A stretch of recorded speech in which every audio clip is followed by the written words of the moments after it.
Salut à tous, c'est Matt et je suis de retour pour une autre vidéo. Et cette fois-ci, ça va concerner une série TV qui est sortie tout récemment. C'est la série Russian Doll ou Poupée russe en français. C'est une série Netflix qui est sortie le 1er février 2019. Donc ça fait à peine quelques jours qu'elle est sortie que j'ai fait cette vidéo-là. Et donc c'est une courte série de 8 épisodes entre 24 et 30 minutes selon les épisodes. C'est une série dans le style comique. Donc c'est une style comédie. Et donc ça fait un parallèle avec différentes œuvres qui ont déjà eu lieu dans l'univers du cinéma. La plus connue de ce style-là, c'est le film Le Jour de la Marmotte ou The Groundhog Day avec Bill Murray dans le rôle de Phil qui était sorti en 1993. Ça fait maintenant 26 ans. Et pour ceux qui ne connaissent pas le film, eh bien, on suivait Phil qui était un animateur de météo qui allait dans une petite ville au nord des États-Unis pour le jour de la marmotte. Et donc il réalise en fin de journée qu'à chaque fois qu'il se couche, il se réveille la même journée. Donc il est pris dans une boucle temporelle. Il doit revivre sans cesse la même journée et devoir vivre avec ça. Et le film avait vraiment, c'est un classique à voir. C'est un des meilleurs films de Bill Murray. Et vraiment, c'est un des meilleurs films dans le style boucle temporelle, ce qui va être le concept que je vais parler aujourd'hui. C'est dans la meilleure utilisation, je crois, d'une boucle temporelle. C'est vraiment un classique dans le genre comédie. Côté action, on a déjà eu droit à un film récemment aussi qui utilise le même concept, qui est un film qui s'appelle Un jour sans lendemain ou Age of Tomorrow, qui met en vedette Tom Cruise dans le rôle du commandant William Cage, sorti en 2014, qui dans le fond le même concept mais tourné dans le côté action. Donc c'est un commandant d'armée qui participe à une guerre et donc à chaque fois qu'il meurt, il recommence la même journée. Donc il est pris dans une boucle temporelle lui aussi, mais cette fois-ci c'est tourné du concept de l'action. Donc on va vivre l'action continue dans ce film-là. Un autre film que je vous recommande dans ce genre-là de boucle temporelle. Et finalement, dans un dernier style que le concept s'y prête bien, c'est le style horreur. Tout récemment, on a eu le film Bonne Fête encore ou Happy Bird Dead, mettant en vedette Jessica Rhodes dans le rôle de Teresa, qui était sorti en 2017 et que je pense en mi-février qui s'en vient, donc 2019. Il va y avoir une suite qui est prévue au cinéma. Et c'est le seul des trois films que je viens de vous parler que je connais pas vraiment. Il est dans ma liste de films d'horreur à écouter depuis un certain temps, mais le concept est assez simple. C'est une jeune étudiante qui le jour de sa fête se fait en fin de journée de sa fête, elle se fait toujours tuer et elle revit sans cesse la même journée. Et c'est du style horreur évidemment, c'est pas l'horreur le plus gore, mais ça reste horreur. Et elle va trouver à chaque journée elle va trouver un moyen d'échapper à sa mort, et ça va être autour de ce concept là. Tellement que le film a marché, que c'est un succès critique et box-office, ils ont décidé de faire une suite comme j'ai mentionné, et je crois que c'est justifié par j'ai lu des critiques et ça vaut vraiment le détour comme film et ça marche pour le style horreur. Mais pour revenir à la série que je vous parle aujourd'hui, qui est la série Poupée russe, encore une fois c'est une série exclusive à Netflix. C'est le concept d'une boucle temporelle comme je vous parle depuis les trois précédents films. Je vais vous mettre en contexte pour qu'on ait un peu le concept. Dans le fond, c'est une reprise continuelle d'une même journée ou d'un même temps. Généralement c'est une journée qui est utilisée, c'est un bon concept de durée. Et ici dans le fond on suit, c'est une femme qui est prise au piège dans une misseuse boucle qui va revivre sans cesse sa journée d'anniversaire. Et dans le fond, à chaque fois qu'elle meurt, elle recommence sa journée. Ça me dit oui, mais si elle meurt, ça veut dire que c'est quelque chose de plus dramatique, de plus horreur. Eh bien non, la série est montrée d'une façon que c'est comique. Ça va vraiment me donner un gag récurrent la façon qu'elle meurt dans la série. Et la série met en vedette Natasha Lyonne dans le rôle de Nadia, qui est la femme principale de la série, qui est connue principalement pour la série de Orange is the New Black, une série que j'ai pas eu la chance encore d'écouter, mais que tout ce que j'entends, c'est une des meilleures séries des dernières années à écouter absolument. Et donc là-dedans, elle avait été marquante et maintenant elle a le droit à sa série principale, si je peux dire, dans la mesure que c'est elle l'actrice principale dans cette série-là. Et c'est important de préciser, c'est aussi elle la scénariste et co-créatrice de cette série-là. Ben, une des scénaristes, si je peux être plus précis, car ils sont au moins 3 à travailler là-dessus. Mais bref, c'est elle qui cadre tout ça. Et donc, c'est une série, comme je dis, comédie, qui est très drôle et qui est très déstabilisant comme série parce que c'est pas pour un public général, là. C'est vraiment pour un public plus averti par sa vulgarité, ses thèmes abordés, autant la sexualité, la drogue, l'alcool, les crises existentielles, car le concept principal de la série, c'est vraiment le côté crise existentielle, car on suit une femme qui vient d'arriver dans la trentaine et qui a une vie très bordélique, très chaotique, et qui a pas vraiment de réel but dans la vie, si je peux dire. Et vraiment, la boucle temporelle arrive à un moment crucial de sa vie qu'elle a besoin de réfléchir sur elle-même. Et vraiment, la série est intéressante pour ça. La série est courte, c'est un premier élément que je peux mentionner pour cette série-là. Il y a juste 8 épisodes qui durent en maximum 30 minutes. Je pense que c'est le dernier qui dure 30 minutes. Ce qui est une bonne et une mauvaise chose en soi. La bonne, c'est qu'il n'y a pas de longueur, ni de sous-intrigue qui n'apporte rien à l'histoire. Souvent, des séries américaines, ils vont avoir tendance à étirer la sauce, quand ils vont faire des séries de, exemple, 24 épisodes, 23 épisodes, de 45 minutes chaque. Souvent, il va y avoir des longueurs dans ces séries-là. J'en écoute beaucoup, je peux pas m'en empêcher, il y en a des bonnes, mais effectivement, il y a des épisodes qu'on appelle de remplissage, ou qui apportent rien à l'intrigue principale. C'est juste là pour comme continuer l'univers. Et dans ce cas-ci, c'est juste de l'histoire continue, de la profondeur du développement des personnages en continu, sur 8 épisodes. Ça s'écoute tout seul, je l'ai quasiment écouté en une journée. J'ai découvert ça par hasard comme série, je pense que c'est quand même important de le préciser. C'est une nouveauté de Netflix, mais je trouve que c'est pas celle qui a eu le plus de publicité, car je suis beaucoup l'actualité du cinéma et tout ça, et j'en avais pas vraiment entendu parler, jusqu'à tout récemment. Par pur hasard, je suis tombé dessus en regardant les nouveautés qui étaient sorties, les nouvelles séries TV qui sortaient durant durant 2019 en fait, puisqu'on est en 2019. Et donc j'ai tombé sur celle-ci et j'ai trouvé le concept intéressant parce que j'aime tout ce qui est en rapport avec le temps, donc le voyage dans le temps, les boucles temporelles, je trouve ça vraiment intéressant. Et je vous ai nommé des films comme Le jour de la marmotte ou Un jour sans lendemain qui, dans mon sens, sont excellents en termes d'utilisation de temporalité et avec des acteurs très bons, Bill Murray et Tom Cruise, deux excellents acteurs. Surtout Bill Murray que je pourrais pas dire que c'est son meilleur film parce que j'ai pas vu tous les films de Bill Murray, mais clairement dans son top 5, si c'est pas dans son top 3, même top 2 là, si je peux dire. Mais bref, pour rester focusé sur cette série-là, Natasha Lyonne, qui est l'actrice principale, que je connaissais pas, c'est important de préciser que je connaissais pas avant, est vraiment incroyable dans cette série-là. Dans le rôle de Nadia, c'est vraiment elle nous déstabilise à chacune de ses répliques. Elle est très drôle et très attachante aussi. Elle a un côté très bizarre, parce qu'elle consomme beaucoup de drogue, de l'alcool, tout ça. Elle fait tard, elle a une attitude assez déjantée, elle a un côté, comme je dis, folle. Écoute, c'est un personnage haut en couleur qui n'hésite pas à prendre sa place, puis elle n'hésite pas à déstabiliser le monde autour d'elle, avoir une moralité assez particulière. Mais il y a une belle évolution durant la série, ce qui est quelque chose de bien parce que, comme je dis, c'est autour d'une crise existentielle et le personnage le montre très bien. Écoute, c'est une actrice que je veux voir maintenant plus, je veux la découvrir car c'est assez différent de. C'est pas un jugement que je veux porter au cinéma hollywoodien, aux séries américaines ou tout ça. Même au Québec, on a ce profil-là aussi. Généralement, les femmes sont reliées au second plan. À part qu'elles sont l'actrice principale du film, même là, souvent ça revient dans le même principe, mais souvent dans les séries ou les films, c'est soit la femme ou ça fait un personnage qui. J'ai l'impression que je vais dire une connerie, mais qui est très secondaire, et pourtant, il y a des actrices qui méritent vraiment leur premier plan. Il y en a de plus en plus maintenant qui prennent de la place, qui font des bonnes séries, des bons films. Je pense entre autres à Gal Gadot qui nous a montré qu'on peut avoir une bonne super-héroïne au cinéma en Wonder Woman. Il y a Scarlett Johansson qui fait des bonnes comédies, des bons films d'action. Alicia Vikander qui nous montrait qu'elle peut elle aussi faire une bonne héroïne, qui était à la base très stéréotypée. Là je parle ici de Tom Raider.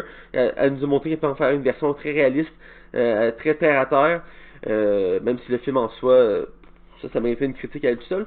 Mais bref, dans ce cas-ci ici, Natasha Lyonne montre qu'elle est une excellente actrice qu'on n'a pas nécessairement besoin de mettre un personnage masculin principal ou secondaire dans une série ou dans un film pour que ce soit intéressant. Et ici, c'est vraiment autour d'une problématique plus existentielle, mais c'est vraiment du point de vue de son personnage qui est Nadia. Et c'est vraiment bien mené, c'est vraiment très bon. J'ai adoré son personnage et quand les 8 épisodes ont fini, j'en voulais plus. Je suis pas habitué d'écouter des séries aussi courtes, mais elle est très bonne. Je crois pas qu'il va y avoir une deuxième saison, je pense que c'est important quand même de le préciser. Mais ça pourrait être possible si on part dans une autre direction avec le même concept, parce que le concept peut être utilisé de plein de manières. J'ai déjà expliqué à travers les différents films que j'ai nommés au début. Ça marche comédie, ça marche action, ça marche horreur, et je suis sûr que ça existe dans d'autres versions. J'ai pas fait le tour du sujet, mais sûrement que ça existe en suspense ou en science-fiction. Ça existe probablement aussi. Donc, comme je dis, c'est le fil conducteur de la série, c'est la crise existentielle, car on a tous un moment dans notre vie qu'on s'est demandé qu'est-ce qu'on voulait pour nous, qu'est-ce qu'on voulait pour notre vie, qu'est-ce qu'on cherche à atteindre, nos inspirations, tout ça, nos motivations. Et la série va vraiment travailler là-dessus à travers le personnage de Nadia, mais d'autres personnages aussi qu'on va voir qui vont graviter autour d'elle. Ça va nous montrer que la vie est pas simple, c'est pas une ligne conductrice, que on commence tous avec des avantages ou des inconvénients. C'est vraiment aléatoire comme la vie est faite, et il faut être capable de dealer avec ça, il faut être capable d'en sortir le bon et de bien évoluer dans la bonne direction, parce que si on part dans une mauvaise direction, c'est fatal. Littéralement, la série va mettre ce point-là de l'avant. Quand on part dans une mauvaise direction, ça peut être fatal, et c'est vraiment bien montré, ça fait beaucoup réfléchir, et vraiment ce concept-là qui est peu présent, je dirais, dans les 2 premiers épisodes, même si c'est quand même des bons éléments, va prendre beaucoup d'ampleur rapidement à travers les épisodes et vraiment nous intriguer de plus en plus, nous poser des questions sur la vie. Les twists qui sont à travers l'histoire, à chaque fois qu'il y en a un, c'est très surprenant. Surtout la manière que les événements se répètent. Il réussit toujours à nous renouveler l'histoire. Puis il y a des twists qui sont vraiment très bons, on s'y attend pas. Dès, je pense, l'épisode 3 ou 4, il y a une twist qui va retravailler complètement l'histoire qu'on est habitué de voir depuis 2-3 épisodes. Et c'est très surprenant. Et ça amène aussi des très bons gags, parce que c'est une série comique aussi, il faut le préciser. Et l'actrice principale est très drôle. Et il y a une scène que je veux pas trop révéler l'enjeu autour, mais elle est dans un ascenseur, et l'ascenseur va finir par tomber dans le vide, et elle va regarder autour d'elle, et tout le monde va paniquer, elle va rester très calme, et elle va regarder un gars à côté d'elle, elle va faire comme on va mourir. Et elle va dire ça comme si c'était normal, une banalité, mais la façon que c'est montré, c'est n'importe qui paniquerait quand une ascenseur tomberait, mais elle est comme c'est la vie. Je trouve ça vraiment très drôle. Où elle va pas hésiter, dès le premier épisode, elle va fréquenter un gars, et ça va s'avérer être pas nécessairement une bonne personne à travers les épisodes, et ils vont essayer d'y rappeler à plusieurs reprises, et elle va s'en foutre, faire non, moi je m'en fous, je suis consentante, tout ce que je veux, c'est du plaisir, regarde, fuck le reste. C'est elle-même, puis c'est comme je dis, c'est pas un public averti, parce qu'il y a beaucoup on voit beaucoup de caractères adultes là, dans la série, dans le sens qu'il y a l'alcool, la drogue, tout ça, et c'est montré sans censure, là. On va l'avoir consommé de la drogue, de l'alcool, je dirais que la seule censure qu'il y a, c'est le côté relation sexuelle. On voit pas vraiment ces scènes-là dans la série. Je pense que c'était pour rendre quand même un public un peu plus large de ce côté-là, et je pense que c'est bien pour ça. C'est la série. J'ai vraiment vu une série aussi déstabilisante. J'en écoute beaucoup là. Pour ceux qui me connaissent, là, j'écoute énormément de séries. Pour ceux qui viennent me découvrir, je vous le dis, j'en écoute des dizaines et des dizaines de séries par année, de tous les styles, comiques, historiques, fantasy, science-fiction, suspense, policier. J'en écoute de tous les genres, et vraiment parmi celles qui m'ont le plus marqué dernièrement et depuis un certain temps, celle-ci qui est pourtant très courte, 8 épisodes. C'est très court. Elle est marquante là. Et pour tout ce qu'elle apporte de la série, la fin c'est surtout la fin qui est très marquante et très émouvante, et encore une fois nous surprend, parce qu'il y a comme un fil conducteur, une intrigue qui se crée tout au long de la série, et elle prend son sens vers la fin, et tu te dis ça va finir de cette façon là. Et bien non, ils vont avoir une fin assez surprenante, que j'ai trouvé un peu frustrante au début, mais que j'ai fini par accepter, parce que la manière qu'elle se termine, c'est très émouvant, puis ça laisse place à beaucoup de réflexions sur la vie. Parce que la série, quand on finit cette série-là, on est comme ouais, je suis où moi dans la vie actuellement? C'est peut-être pas tout le monde qui a cette réflexion-là, mais je trouve que c'est un caractère qui est apporté à cette série-là, qui fait réfléchir. Beaucoup de séries, c'est juste là pour nous divertir, nous mettre de l'action, même des scènes de sexualité pour nous distraire, tout ça. Mais il y a des séries comme celle-ci qui ont une profondeur qui peut paraître subtile par moment, mais qui au final est vraiment très surprenante. Et ce qui se résume de la série, je dirais, j'ai vu une critique qui le résume en 3 mots. C'est un voyage existentiel qui est drôle et inattendu. Et je trouve que ça résume bien ce qu'est la série. C'est très inattendu, très drôle, et c'est très comment je dis ça, c'est très initiatique. C'est un voyage qu'on vit dans. On suit cette femme-là qui est Nadia, qui qui peut être n'importe qui autour de nous, qui est une femme qui est plus ou moins sans histoire, qui est à un carrefour de sa vie et qu'elle ne réalise pas encore et que la série va y faire réaliser. Et c'est vraiment très bon. J'ai mentionné brièvement les personnages qui gravitent autour d'elle, mais ils sont marquants à leur façon. Il y en a un qui va se rajouter au fur des épisodes, qui va ajouter vraiment un élément important à la série. Et vraiment, celui-ci est bon aussi. Je veux pas trop en parler parce que je veux pas, comme je dis, trop spoiler la série. J'essaie de faire une critique quand même assez large pour que tout le monde puisse l'écouter. Mais dans l'ensemble, c'est vraiment très bon. Je voulais vous la faire découvrir parce que on me montre souvent des séries à écouter qui sont intéressantes, qui sont vraiment bonnes. Je blague pas, vraiment, je suis une référence je suis plus en plus une référence dans mon entourage à ce sujet-là et même sur certains groupes de Facebook ou discussions Facebook. Et j'aime ça en faire découvrir. Des fois j'en nomme et que ça intéresse pas tout le monde. Récemment j'avais suggéré entre autres la série The Preacher à plusieurs personnes. Il y en a qui l'ont aimé, d'autres un peu moins. C'est une série encore plus pour un public averti. J'en ferai une critique peut-être à un moment donné, mais c'est une très bonne série en 3 saisons actuellement. Mais pour cette série-là, c'est vraiment une belle découverte qui peut s'écouter en une soirée, en un petit marathon. Comme je dis, c'est très court. Et c'est vraiment le concept de la boucle temporelle est bien utilisé ici. Et à certains égards, ça me rappelle des éléments, entre autres, du jeu de la marmotte pour l'humour. Car je trouve que ce concept-là se prête tellement bien au côté humoristique. Oui, en action, ça se prend bien, mais je trouve que la profondeur est plus travaillée ici. Autant aussi pour le film de la jour de la marmotte qui avait un peu la même évolution pour le personnage, car c'est un peu le concept autour d'une boucle temporelle, c'est de faire travailler ces personnages dans un court laps de temps. Et donc, vraiment, Poupée russe, je vous invite à découvrir ça. C'est déjà tout. J'ai fait le tour de ce que je voulais mentionner. Je ne vais pas tourner en rond pour rien. Donc, c'est ma critique de la série Poupée russe, Recent Doll, qui est sur Netflix. Je vous rappelle qu'il est sorti, ça fait à peine quelques jours. Moi, je l'ai dévoré d'une traite. Je suis sûr que après avoir vu ma vidéo, vous allez faire de même. Je vous invite vraiment à la découvrir. Et je vous dis, à une prochaine, et j'espère que vous aimez mes vidéos, parce que je vois déjà quelques commentaires par-ci par-là, et je l'apprécie grandement, et je vous invite à continuer, à me proposer si vous voulez des séries, des films, ou même des lectures à critiquer, ça me ferait plaisir, même, j'ai pas encore fait ça, mais je suis gamer aussi, donc parler de jeux vidéo, ça me ferait plaisir aussi, donc n'hésitez pas à m'en parler, à me faire des commentaires, et je vous invite à suivre ma page Facebook de Matt Bellec 2.0, et mon compte YouTube de Matt Bellec 2.0.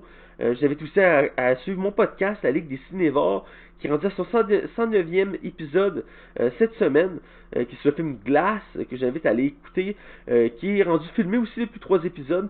Pour ceux qui connaissent mon podcast, ça fait maintenant 2 ans qu'il existe, qui est audio, mais maintenant il est aussi visuel, donc je vous invite à découvrir ça. Et donc, je vous dis à la prochaine, et je vous souhaite de bonnes découvertes de séries TV. Allez, ciao!